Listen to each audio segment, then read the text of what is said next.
760 armë të vogla dhe të lehta ilegale i ka shkatruar këtë të premte policia, përfaqësues të së cilës treguan se nga materiali që shkrije do të krijohen kapak të pusetave.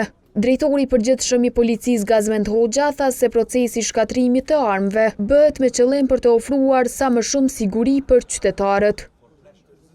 Armët ilegale janë rrezik për shoqërinë tonë, janë rrezik për familjet tona, për fëmijët tonë, ato nuk krijojnë siguri, krijojnë më shumë pasiguri. Bëjmë thirrje gjithë qytetarëve tonë që të qëndrojnë larg armëve ilegale.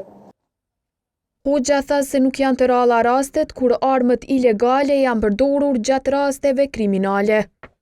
Në këtë aktivitet mori pjesë edhe përfaqësuesi i përhershëm i UNDP-s në Kosovë. Ai tha se qëllimi i shkatrimit të armëve është promovimi i një shoqërie paqësore, të drejtë dhe gjithëpërfshirëse. Kjo kërkon një reduktim të konsiderueshëm të flukseve të paleqshme të armëve në të ardhmen tonë. Vetëm gjatë kohës që kemi qenë këtu, janë kryer 2 akte dhune me armë pa llogaritur luftrat dhe situata të tjera. Kjo tregon se armët e vogla dhe të lehta të paleqshme shkaktojnë pasiguri, dëmtojnë civilët, minojnë institucionet dhe shpesh përdoren në dhunën bazuar në gjini dhe dhunë në familje.